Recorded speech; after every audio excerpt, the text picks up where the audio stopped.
Hi, America from my phone, and welcome to another video. We are going to talk about the Rina Sawayama Dynasty Livestream Concert that just happened. As I'm filming this, it happened 30 minutes ago. I think it ended at that point. Yeah, so very recent in my memory, and whoa, I was very excited for this. I got my merch on. I'm the best. I'm worth it. I was so excited. As you may know, Excess was my top song of 2020, and Sawayama ended up being number 2 on my best albums of 2020. It kind of should be number 1, especially considering how I had no idea who Rina was before then. So just how much he made an imprint on me during 2020 was very impressive. But unfortunately, I missed the ticket sales when they happened because I think they were close to when the album dropped, and with the pandemic really pushing back things, and sometimes there's sales, and Instagram's also not in the best format for me to always know what's happening very recently. I was unfortunately unable to get tickets that I could afford for any of the places that would be near me. And that was so sad, but when I heard that there was going to be a virtual live stream concert, I thought that this would be perfect. Much like Halsey, who did a Moment House performance with If I Can't Have Love, I Want Power songs, Rina did a Moment House performance. However, it's not actually just a performance that's through Moment House. It's actually a live stream of a concert from her tour, which is very exciting. So we got to hear the whole effect of having a whole audience cheering for her, and just the energy, first off, is just immaculate, and it gets you ready. It was incredibly exciting. It felt like a tour taping, probably because it was, and it made me feel like, at least a little bit, I was there. So what we're going to do today is we're going to be going through the set list and everything, and just breaking down all the thoughts that I had about it. And if Rina, if you're watching this somehow, just know that I love you, and I love the energy you provide in your music. I love all the issues that you talk about, and I love your whole aesthetic, your style. I just love most, if not everything, about you, and I just really appreciate you and how you made an impact on my life. But anyway, let's dive into why I loved this concert. So first, we started off with Dynasty, which is the start of the Sawayama album, and is an incredible way to start off an album, and an incredible way to start off the concert. It was the right mood, because if you're going to be performing all the songs from Sawayama on stage, and there's so many of those ties to family and pain, and how that pain doesn't really go away, how it stays with you and you dwell on it, and all those things of feeling lost and found and all of that, she really kicks it right off with Dynasty. It was a song that was really made to be live, especially with that electric guitar coming in, and it reminded me, oh, I need to listen to this album again. It's been a minute, and it shouldn't have been a minute. After Dynasty, she informs us it's the last stop on the Dynasty tour, which I think I was confused because I thought there was the Dynasty tour in America coming up, and I didn't remember her coming to America yet at all. So she must mean UK, probably. I don't know, I don't keep up on all the concert schedules. She knows it obviously better than me.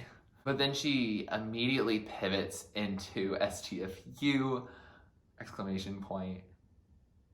Yeah, it was just perfect. Dynasty and STFU both have that good electric guitar, that sound of rock and metal, and really going into it and feeling those angry emotions. And ooh, I felt those. The song, as we know, is about microaggressions, and as someone who doesn't really experience as many microaggressions because I am a white male and cis, I do get them in other ways, and I can see how annoying it can be from those firsthand accounts. And I can also see for people who have more marginalized identities, especially ones that are visible. I'm sure it's so annoying. And Rina, after singing, just tells us flat out, Gosh, they're so irritating. I don't remember what it was verbatim. I was so enthralled in the concert. But it got me on my feet, this song did. And you can't really not stop banging your head if you actually let yourself get into it. She then tells us all about being confident, and I'm so confident. I love her transitions because she transitions at most with like 3 sentences generally, and she doesn't let up. I forget that Sawayama as an album doesn't let up at any point.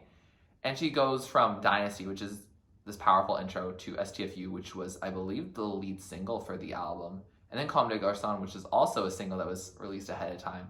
So you are getting these non-stop singles just hitting you. And I love the choreography here. This is when I started noticing that there was choreography because it was really good. And I loved that we got both choreography as she was singing, as well as each of her main backup dancers also busted a move. I believe, I can't remember if it was Comme des Garçons or our next song, Asuka Sad, when she does her dance break. I can't remember, but it was really good. I believe at least Comme des Garçons did that. Asuka Sad might have also done that. Good. Then we get into Asuka Sad, which isn't my favorite from the album, but I do love every song on this album, and I will not skip a single song while listening to the album, and I listen all the way in order. Asuka Sad, great. An experience I haven't had, but I have had the experience of what she says it is that this song is about depression. Yes! I love that introduction. It's perfect to just tell us, hey, this is about being sad. Also, not that I really know because I don't speak Japanese, but her doing her Japanese verse, she didn't miss a beat. And I'm not actually sure how much Japanese she actually speaks because I know she has that disconnect with Japan, as she talks about on Tokyo Love Hotel, and just from being in the UK for so long. I don't know actually how much Japanese. I feel like she speaks it with her family maybe, but I don't know. So she delivers it very confidently as if she's spoken Japanese in her entire life. And maybe she has, but if she hasn't, it's especially impressive. Well, we then get into Snakeskin, which I was so happy about because I get worried when I watch a concert, either by attending or virtually, that the artist is not going to play every song from the album, EP, or whatever that they are touring for. I have to prepare myself, embrace myself that could be a disappointing reality, because especially with Sawayama, which I love every song on this album, you wanted to hear every song. And I think Snakeskin was one of the songs I was worried wasn't going to get shown. But it is one of my favorites on the album. It's an incredible closer. She goes off the rails in the best way possible. And yeah, I was up on my feet. I think this is one of the few times where she didn't tell me to get up on my feet, but I just got up on my feet. I had to. I just had to. I think she might have also done a dance break here. There was also some cool effects that I think Moment House helped with, of having the snakeskin in front of her at some point. There was some visual stuff happening. There was also a backdrop that was always showing something really cool, but sometimes it was more in your face than other times. Snakeskin just hypes me up, and I thought it was going to be something that was saved for a finale or an encore or a last song in the original set, but she ended up just putting it track 5, and I have no complaints. It was also at this point that I realized that I knew every song, and even though I've loved Sawayama, I've only listened to the Rina EP once, I think. And so I realized, hey, if she ends up playing a song from the Rina EP, I might not really know it. But I decided we'll cross that bridge when we get to it. And it ended up being that after a little intermission moment where I think we got some sort of video. There's not any articles really about this live stream concert yet, but I believe there was some sort of visual stuff with Rina, but I don't really recall all too well. But after that, she started singing a song that I didn't know, but the great thing is that on the screen behind her, it immediately said Cyberstockholm Syndrome. And I had heard that song in Rina forums being like, this is an amazing song. And I listened to it for the first time in probably at least a year, and it was really good. And I don't know why I didn't jump at the song before. I think it's about social media and like dealing with that relationship between the internet and social media and oneself. But again, I have to listen to it on my own time and really digest it. But I really liked all the designs on the background, and I just loved the song. It sounded really fun. There was, as you go into the chorus, there's like a big hit, I remember, and I think she did some choreo with it too. All just wonderful, and hyped me up for a song that I didn't remember, which means that the people who were at the concert, and if they didn't know a particular song, they were going to be fine, because they were sure to vibe because of how Rina's energy was. At this point, Rina asks us who's been here since the Rina EP, and you get a lot of cheering. And I realize here that I am a fake fan because I was not. I didn't know who she was. And I'm glad I do now, but I really didn't at the time. And I'm glad I do now. Then she asked us if we've been naughty, and I didn't know if that was a joke from a previous tour or if we were about to get into a Christmas song because when this concert came out, but I guess I don't know when the tour concert was actually filmed, so I can't verify that it would even be relevant. But instead of having another song that I'm not sure about, we get into Paradising, which is a song that grew on me after listening to it a little bit more, and sounds way better live. It's so much fun. This song is a tribute to one's youth and being reckless and wild and carefree. And I love her saying, you threatened to send me to boarding school, but I know we can't afford that, so I'm fine. That's just an iconic line. I love that for her. And this song with the choreo and just how it's mixed to be in a live setting is just perfect. We then act like we're part of the album, again, from Comme des Garçons to Asuka Sad, but here we go from Paradise into Love Me For Me, and it was lovely. I loved going from the I'm having the time of my life to I need to care for myself. It works together because you're still, enjoying yourself, but in this way, just focusing on, are we good? Like, really. The song was born to be a pop song that we all should love, and I think most songs from Rina deserve a lot more love than they actually get, but Love Me For Me is just so good.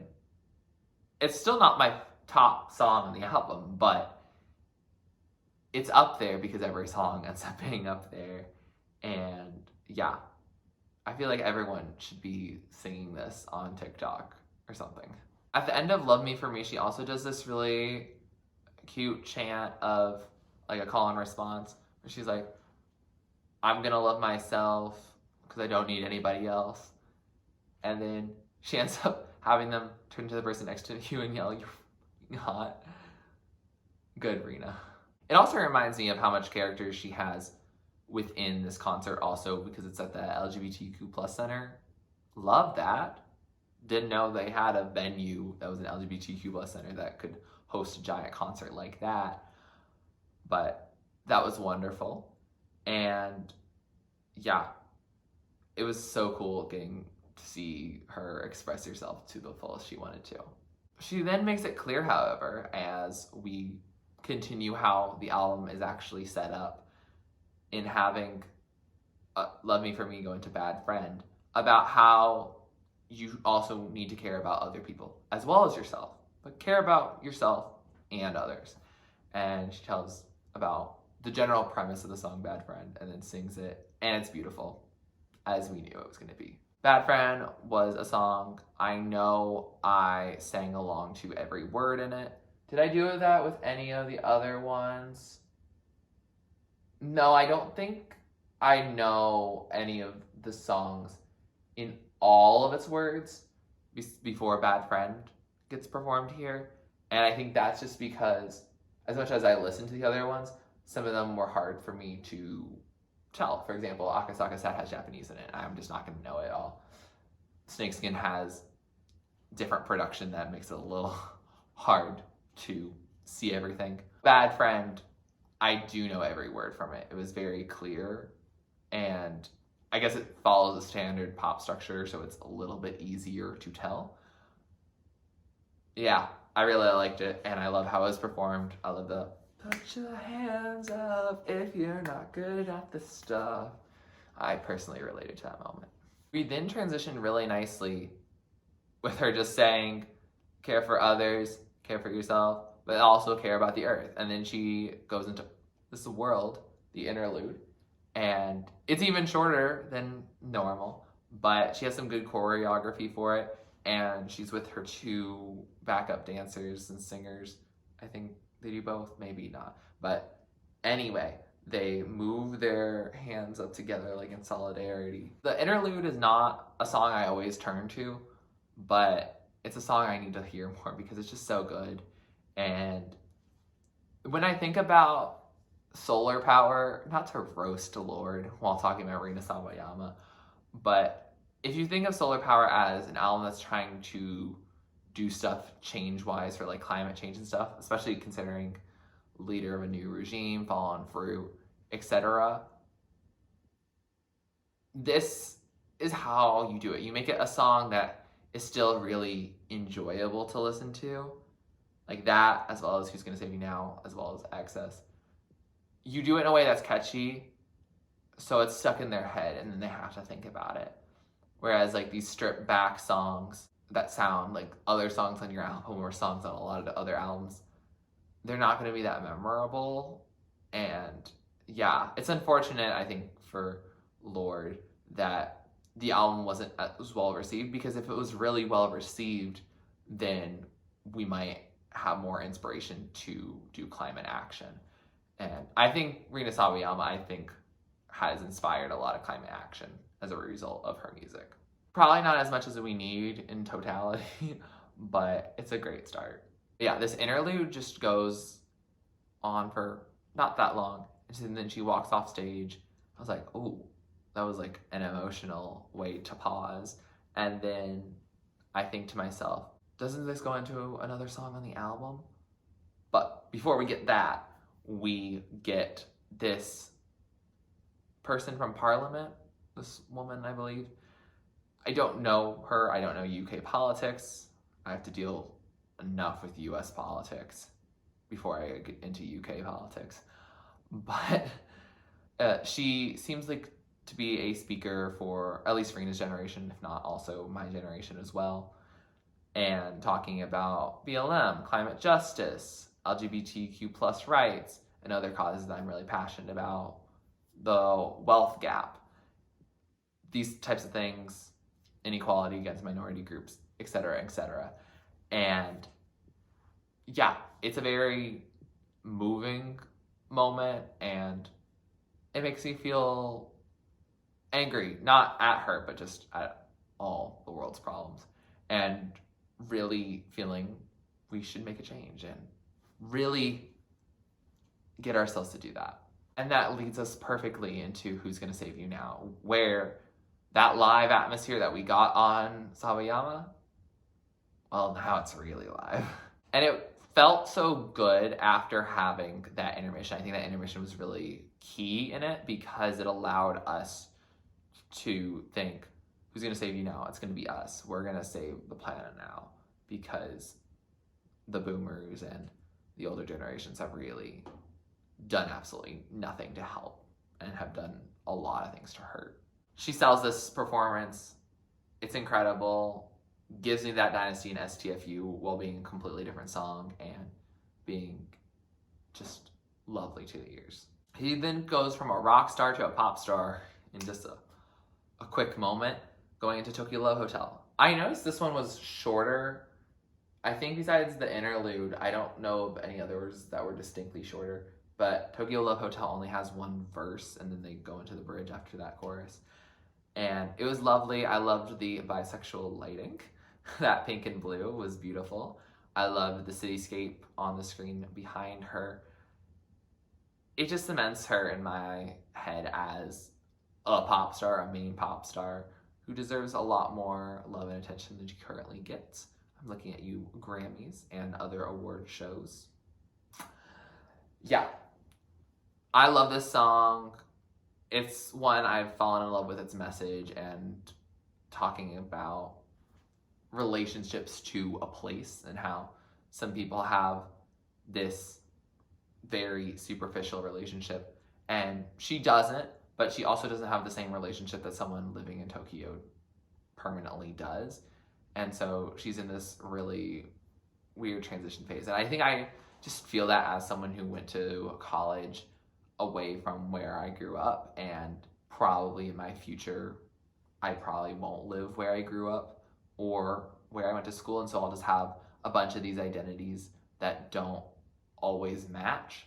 And also I won't have that feeling of I have always lived here, I will continue to live here, just a permanent association to one place. And so I think Rina's really feeling that. But it was a beautiful song. I really loved it. And I loved the lighting design. I loved the design of the entire show. It was great. Then you just feel all cozy from that. And she's just talks about how much she loves us and how we're all so different. And at that moment, I know it's going to go into Chosen Family. And it sure does. This is such a heartfelt ballad. I love it. Yeah, it was beautiful. Rina started crying tears of ideally joy, just of feeling and emotion. And it was really moving to see her like wipe away. Like, it was very clear. It wasn't just for show. You could really tell that she was feeling those emotions. And I just loved her being able to express herself, because I feel like artists who don't have the biggest following, like it's not a Taylor Swift, it's not a Katy Perry and Ariana going on there, or a Beyonce or anything. It's someone who has a fan base for sure, but at the same time, she might not feel as confident. I guess this is the last stop on the tour, so she probably is, I'm so confident, but at the same time, it's still surreal. It's a very recent rise to fame for her. I guess that will be the same way for Olivia Rodrigo when she has her Sour Tour, because even though she is one of the biggest names in the industry right now, she hasn't had years of touring. She hasn't. And so that'll be good for her to experience, and it'll be very surreal for her to experience. And I think Rina is really feeling that surreality right now. After that, she says, since it's the last night of the show, that they're going to take a group photo with the audience. That was really cute. Felt very like informal and just felt relatable, because she's like, okay, should I like say on the microphone, like 3, 2, and they take that photo. Apparently Chester, I think that might be Chester Lockhart. I don't really know much about them. I believe they had a song they worked on the Donna Chromatica album as well as Rina did. But I don't recall for sure. I feel like I just saw something on Rina's story about it, but I'm not certain. But it was a wonderful just moment that we got to experience. We then got a special treat, which was hearing a song that I hadn't heard before, and neither did anyone in the audience hear it before. That was a song called Catch Me in the Air, which is going to be on her second studio album. Untitled at this point, the album. And unknown when that date is going to be, but I will be reacting to it immediately when I know. But this song is called Catch Me in the Air, and it follows a story of her mom and her mom being a single parent for Rina, which I didn't know that, just because she mentions just like my mother, just like my father, and all this stuff about Dynasty and all this family stuff, but she is the child of a single parent. That's interesting. I don't know if that always was like that. I don't know Rina like that, but it was very moving to hear. Not that I am someone with only one parent, but it was just moving to hear her story and fully be open about expressing that. And the song is good. Let's get that clear. That song is good, and I'm very excited for the new album. She seems to cut it a little short just because there was something that she needed to say something about security, and I'm glad that she said something because it seemed like she wanted to make sure everyone was okay. I don't know what the thing was. It wasn't very clear at all. There might have been something in the chat because Moment House does do a chat. I just don't watch the chat. I was putting it on my big TV, having a speaker play it for me, and it was very enjoyable to have it that way.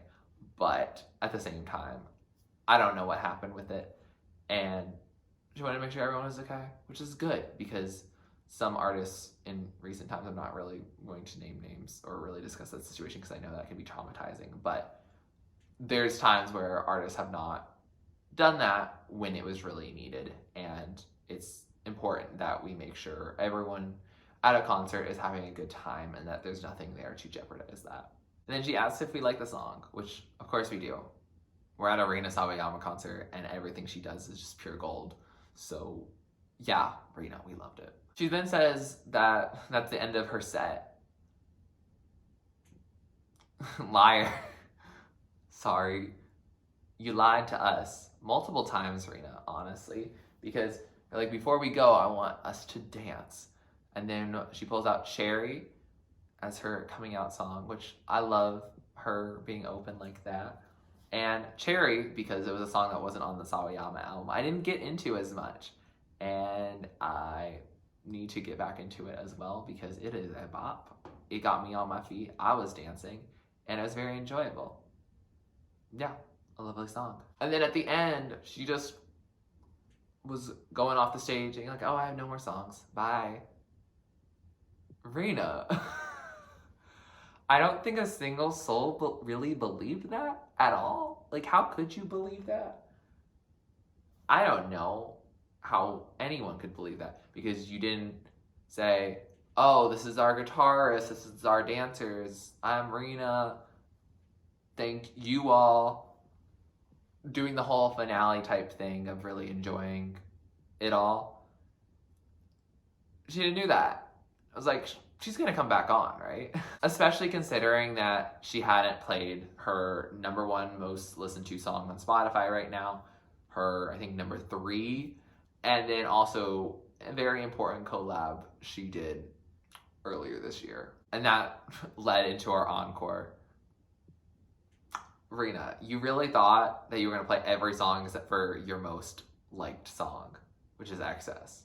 At least that's my most liked song of Rina's, but I think by the general pixels themselves, I think they also agree. But she does make it really cute. She's like, sounds like you want a little bit more.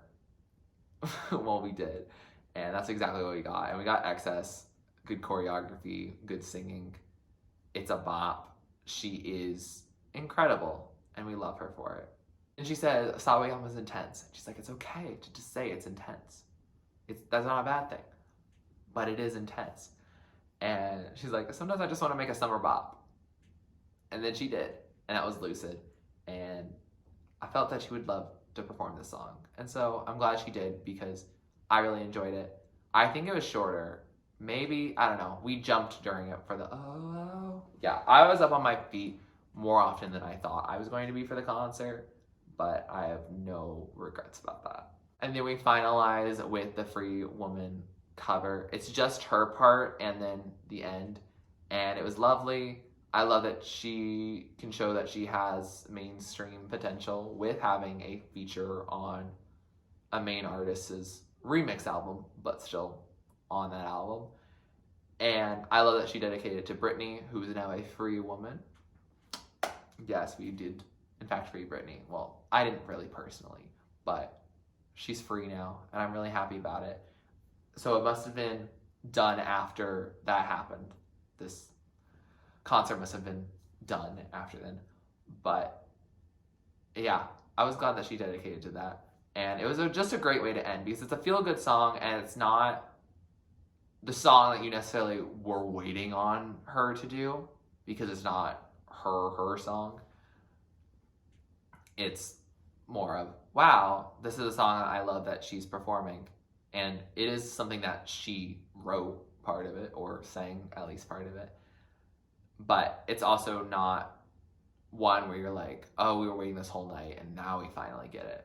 Which I think I prefer that more, because that is, I guess one of my critiques is that XS was so late in the set that if you really love XS and you only like mildly care about some of the other stuff, you had to wait so long to get that satisfaction, and then you weren't savoring all the songs before that. So that's why I like that she didn't end with XS as like the very last song, because then I feel like the encore might have felt a little more dragged out otherwise. And then that's how it ends. She thanks everyone.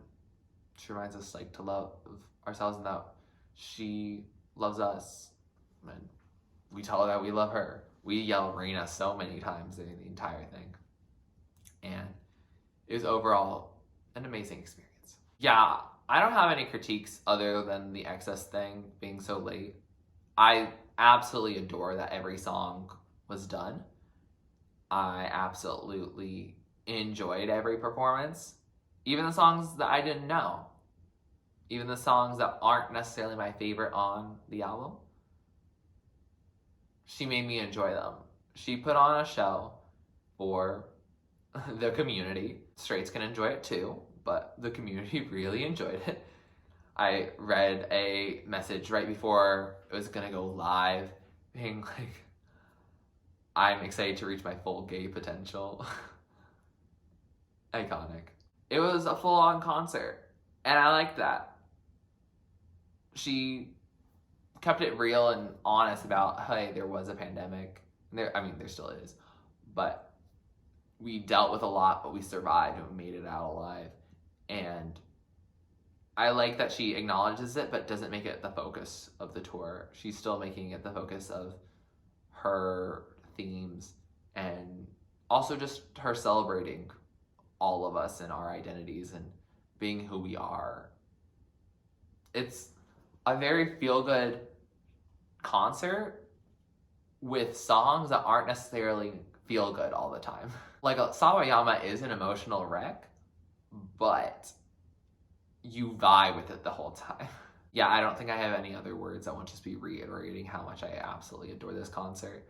I wish I could go see her in person with the pandemic, as well as concert tickets being extremely expensive at this point.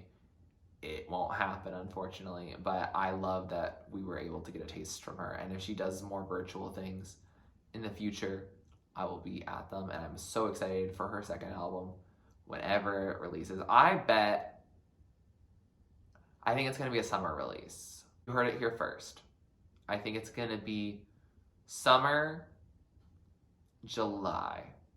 That's my guess. I'm manifesting that. If it comes earlier, I'll take it. If it comes later, I'll take it. It's Rina. I'll take it whenever I get it. Overall, what did you think of the concert? Did you like it? Did you not? Why or why not? I don't know how you could not enjoy it. It's a Rina Sawayama concert. It's incredible. Did you get to go see her at this concert in person? Did you see her at another stop on the Dynasty tour? Are you going to see her in the future? Are you super excited? Where are you going to see her? What song do you hope she plays? If she plays a song that's going to be different? Are you excited for her new album? Please let me know all of these types of thoughts and any others you may have down in the comments below. If you like this video, please like it. Please comment down below. Check me to do next on my channel. Please subscribe to my channel if you're not already and you like to be. And thanks for watching. This is TurtleStormer. Catch you later.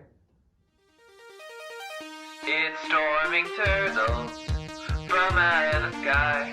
Turtles don't need to know why.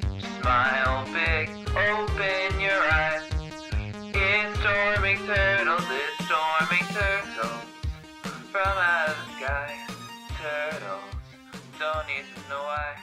Smile big, open your eyes.